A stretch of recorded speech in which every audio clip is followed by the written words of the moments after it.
आज हम stocks versus ETF के बारे में बात करने वाले हैं। Diversification of a mutual fund and liquidity of a stock, risks are higher in individual stocks compared to a basket of stocks which is ETF. Passive way of investing अगर आपको करनी है तो उस केस में ETFs will be a better option for you. Hello friends, आज हम stocks versus ETF के बारे में बात करने वाले हैं। सो एक प्रॉपर स्क्रीन शेयर करके मैं ये सारी चीज़ें आप लोगों को एक्सप्लेन करने वाला हूँ। आशा करूँगा कि आपको ये वीडियो काफ़ी इंफॉर्मेटिव लगेगा। सो फर्स्ट जो मतलब 5 पैरामीटर्स पे इसका एक 5 पार्ट्स में इस वीडियो को हम डिवाइड करेंगे, अलग अलग जो पार्ट्स होंगे। तो पहले इसमें इंट्रोडक्शन टू स्टॉक्स हम देखेंगे, क्योंकि स्टॉक्स वर्सेस ईटीएफ की बात करने वाले। तो इंट्रोडक्शन टू स्टॉक्स मतलब स्टॉक्स होते क्या है, तो इनवे शेयर्स होते क्या है, शेयर होल्डिंग होती क्या है, तो उसी के बारे में हम यहाँ पे बात करने वाले हैं। दूसरा जो पार्ट रहेगा वो होगा इंट्रोडक्शन टू ईटीएफ। वैसे हमने बहुत बार ईटीएफ को कवर किया हुआ है ऑलरेडी, बट अभी स्पेसिफिकली स्टॉक्स के पॉइंट ऑफ व्यू से थोड़ा सा इसको कंपेयर भी करेंगे। तो that's why little bit of introduction is going to be important. Then there will be a proper comparison between stocks and ETFs.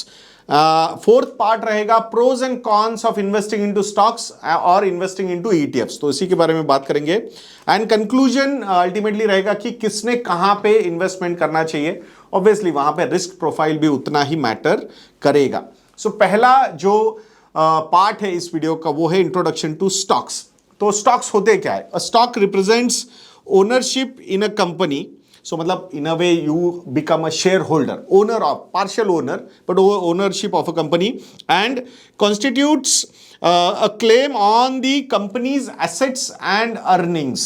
मतलब यहाँ पे कंपनी के जो एसेट्स है वो भी शेयर होल्डर्स को बिलोंग करते हैं, स्टॉक ओनर्स को बिलोंग करते हैं, और कंपनी की जो अर्निंग्स है वो भी स्टॉक ओनर्स को, शेयर होल्डर्स को बिलोंग करती है। ऑब्वियसली वो रिटेन की जाती है या फिर डिविडेंड के फॉर्म पे दी जाती है। So there are different option available, but ultimately ownership जो होता है एसेट्स पे और अर्निंग्स पे, वो स्टॉक्स जो होल्ड करते हैं, शेयर होल्डर्स जो होते हैं, उनके पास होती है। When you buy a stock you are essentially purchasing a share of that, a share holding in that particular company. So भागीदार बन जाते हो आप किस चीज के भागीदार बन जाते हो? आप प्रॉफिट्स के भागीदार बनते हो। अगर वो कंपनी प्रॉफिट्स नहीं कमाती है तो ऑब्वियसली आई थिंक उस पर्टिकुलर स्टॉक का वैल्यू कम हो जाएगा।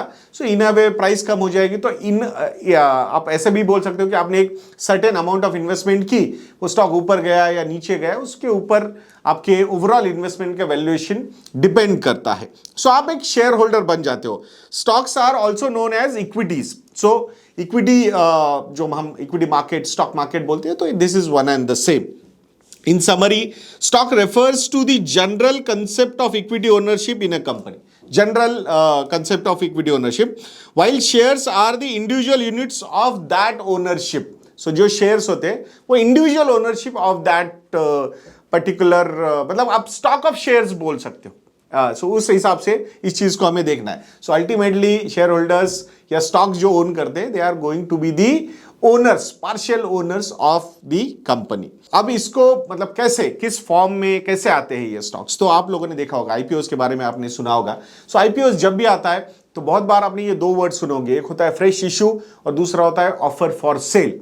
सो फ्रेश इशू मतलब कि जो कैपिटल रेज करती है कंपनी, वो पर्टिकुलर कैपिटल कंपनी के पास आता है for further investments in different, कुछ उनको मशीनरीज लेनी है या फिर प्लांट्स लगाने हैं या इन्वेस्टमेंट्स करनी है, तो उस हिसाब से वो फ्रेश इशू लेते हैं।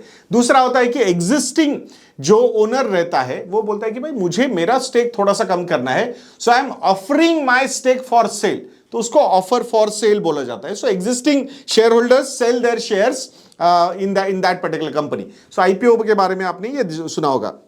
सो पोस्ट आईपीओ एक बार ये सारी चीजें लिस्ट हो जाती है, एक्सचेंजेस पे लिस्ट हो जाती है। So investors can buy and sell shares of that company via exchange. So आपके पास डिमैट अकाउंट होगा, आपके पास ट्रेडिंग अकाउंट होगा, तो वो ये जो ब्रोकर है आपका, वो आपको फैसिलिटेट करता है कि एक्सचेंज पे जाके आप बाय एंड सेल ये सारी चीजें कर सकते हो। Shares are bought and sold based on the expectations of corporate earnings. कि भाई कंपनी की अर्निंग्स अगर बढ़ने वाली आपको लगता है कि भाई हाँ कंपनी बहुत ग्रो होने वाली है, रेवेन्यू बढ़ रहा है, ऑपरेटिंग प्रॉफिट्स बढ़ रहे हैं, नेट प्रॉफिट्स बढ़ रहे हैं, ओवरऑल मतलब अर्निंग्स बढ़ रही है कंपनी की, तो then buying in that particular company increases. अगर यही एग्जैक्टली लोगों को लगता है कि नहीं यार ये कंपनी अच्छी नहीं कर रही है, प्रॉफिट्स नहीं बढ़ रहे, थोड़े से प्रॉफिट्स घट रहे या फिर लॉसेस हो रहे, तो obviously stock price of that particular company will go down. So shareholders can make a return on their investments by selling at a price higher than at what price they have bought. So obviously आपने अगर 100 रुपए पे कोई stock खरीदा है और 120 पे आप बेच रहे हो, तो वो 20 रुपीज का आपका प्रॉफिट है. और ऑब्वियसली 100 का 120 क्यों होगा? क्योंकि उस पर्टिकुलर कंपनी के अर्निंग्स वगैरह बढ़ रहे हैं, प्रॉफिट्स बढ़ रहे हैं, तो ऑब्वियस डिमांड बढ़ जाती है मार्केट में उस पर्टिकुलर कंपनी के स्टॉक की, and that's why stock price goes up. अब ETFs के बारे में बात करते हैं. तो introduction to ETF. So introduction मतलब सॉरी ETF का मतलब क्या है? सो एम्फी ने एक डेफिनेशन दी हुई है, association of mutual funds in India, उन्होंने एक डेफिनेशन दी हुई है ETF की. एन ETF और exchange traded fund is a marketable security that tracks an index और अ कमोडिटी और बॉन्ड्स और a basket of assets like index funds. So यहां पे आप किसी इंडेक्स को, जैसे कि निफ्टी 50 हुआ या सेंसेक्स हुआ या निफ्टी 100 हुआ या मिड कैप 150 इंडेक्स हुआ, तो ये डिफरेंट इंडेक्स है. तो इसको ये पर्टिकुलर जो एक्सचेंज ट्रेडेड फंड होता है ये उसको ट्रैक करता है, और ये पूरा का पूरा फंड जो है एक्सचेंज ट्रेडेड फंड, ये एक्सचेंज पे ट्रेड होता है. सो वहां पे आप बाय और सेल कर सकते हो. इंडेक्स फंड की कैसे होता है कि इंडेक्स फंड आप म्यूचुअल फंड के पास जाके बाय और सेल कर सकते हो, बट वहां पे at the end of the day जो भी एनएवी होगी उस हिसाब से आपको वो एनएवी मिलेगी. अब बहुत बार हमें लगता है कि यार मार्केट अभी गिर गया है और इंडेक्स भी नीचे गया है और उस वक्त पे मुझे बाइंग करना है, बाय हु नोज कि at the end of the day अगर फिर से मार्केट ऊपर आ जाएगा तो वो मैं जो लेवल है बॉटम जो मुझे लगता है कि this is the right price, उस पर मैं बाय नहीं कर पाऊंगा अगर मैं इंडेक्स फंड में जाता हूं. बट ETF में वही चीज जो है वो you will be able to buy that. So ये जब एडवांटेजेस की बात करेंगे तो ये हो सकता है. ETFs trade on stock exchanges through out the day. Through out the day मतलब सुबह 9:15 बजे से लेके 3:30 बजे तक, मतलब प्री ओपनिंग 9 से 9:15 होता है, बट 9:15 से लेके 3:30 बजे तक आप ETF पे ट्रेड कर सकते हो, आप बाय कर सकते हो, सेल कर सकते हो, लाइक टिपिकल जैसे कॉमन स्टॉक्स में होता है वैसे आप ये सारी चीजें कर सकते हो. कुछ अगर एग्जांपल्स में बोलूं ETFs के, तो निफ्टी 50 ETFs है, निफ्टी 50 वैल्यू 20 ETFs है, निफ्टी नेक्स्ट 50 ETFs है. तो ये सारे ETFs are available in the market. Now types of ETFs क्या क्या होते हैं? सो एक होता है, पहला होता है इक्विटी ETFs. सो हमने ऑलरेडी जैसे ऊपर बात भी की कि इंडेक्स जैसे कि निफ्टी 50 हुआ, निफ्टी या सेंसेक्स हुआ, तो ये जो इक्विटी इंडाइसेस को फॉलो करते हैं या फिर बास्केट ऑफ इक्विटीज के जो होते हैं इंडेक्स के, वहां पे ये इन्वेस्टमेंट्स होते हैं. There are debt ETFs also, उसके बारे में सेपरेटली हमने वीडियोस बनाए हुए इसी यूट्यूब चैनल पे. कमोडिटी ETFs के बारे में भी हमने यहाँ पे बातें की हुई है, so you can refer to those videos.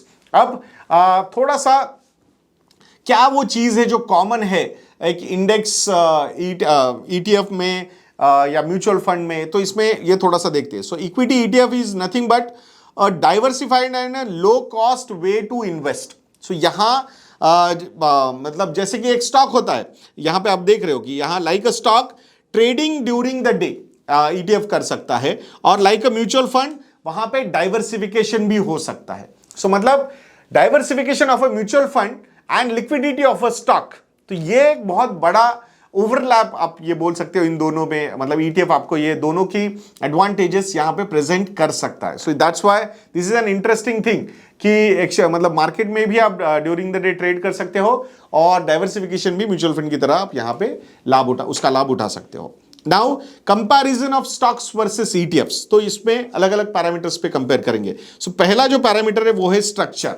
सो अगर स्टॉक्स के बारे में बात करेंगे, stocks represent ownership in a single company. एक कंपनी में आप भागीदार या शेयर होल्डर बनते हो तो वो स्टॉक रिप्रेजेंट करता है.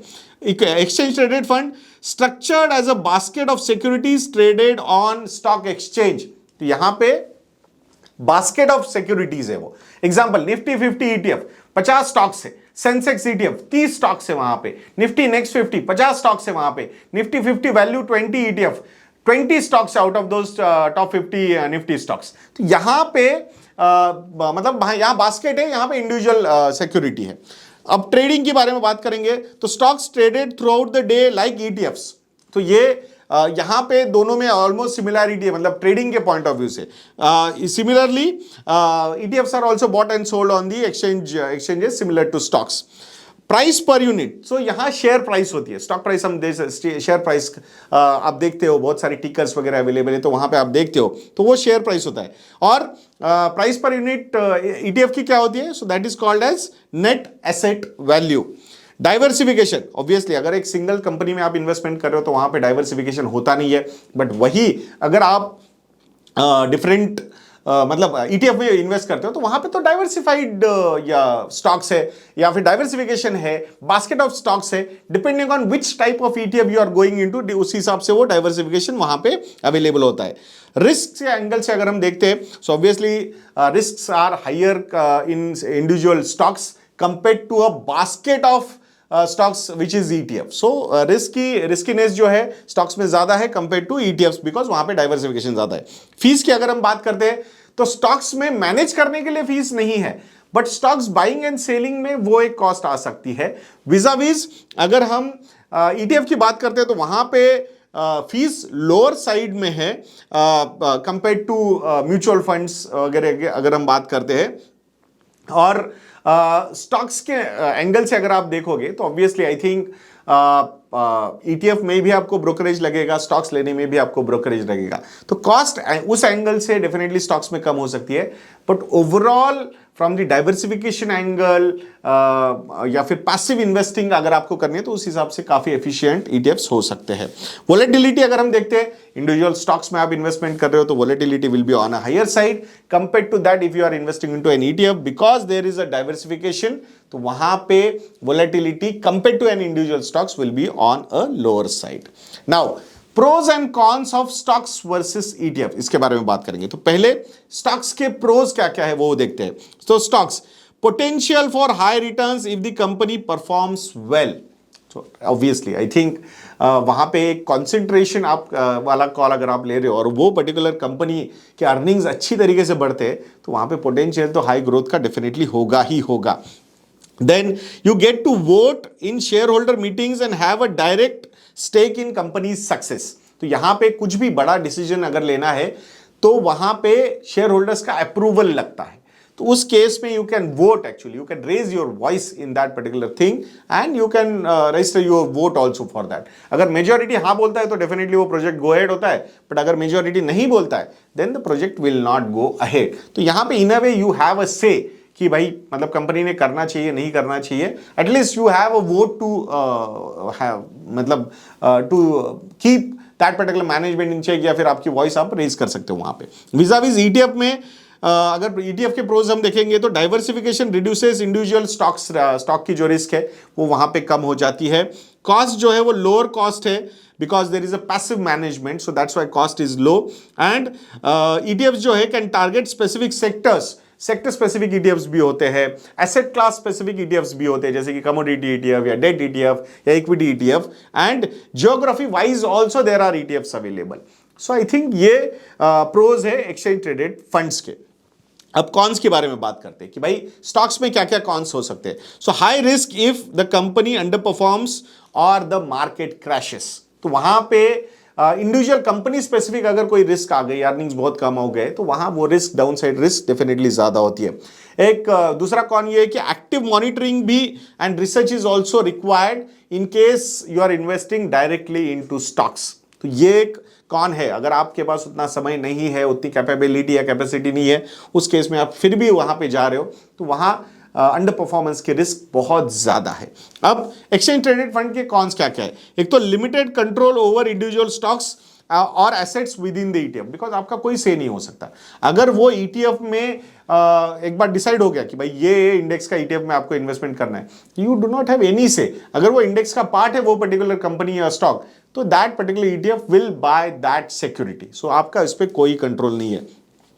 There could be slightly lower returns compared to individual stocks in some cases due to diversified exposure.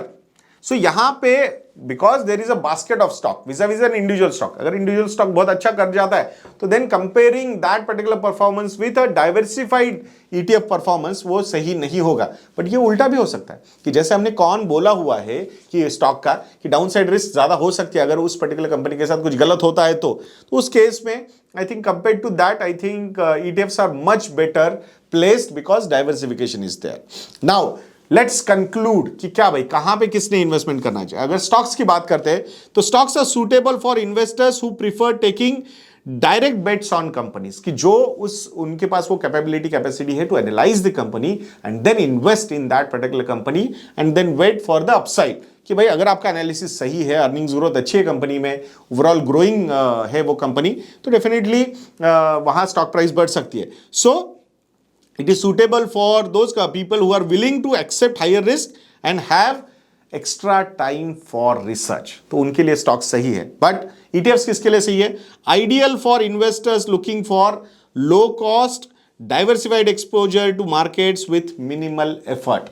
तो वहां पे पैसिव वे ऑफ इन्वेस्टिंग अगर आपको करनी है तो उस केस में ETFs will be a better option for you. तो यहां पे सारा का सारा जो दारोमदार है वो रिस्क प्रोफाइल पे, कि आप कितना रिस्क ले सकते हो और आपका कितना रिसर्च करने का कैपेसिटी भी है। सो ये सारी चीजें उस हिसाब से आपने डिसाइड करनी चाहिए। आशा करता हूं दोस्तों कि ये वीडियो आपको अच्छा लगा होगा। ऐसे वीडियोस के लिए चैनल पे बने रहिए, वीडियो को लाइक करना, शेयर करना और चैनल को सब्सक्राइब करना बिल्कुल मत भूलना। नेक्स्ट वीडियो में मिलते हैं। जय हिंद। म्यूचुअल फंड निवेश बाजार जोखिमों के अधीन है। योजना से जुड़े सभी दस्तावेजों को ध्यान से पढ़ें।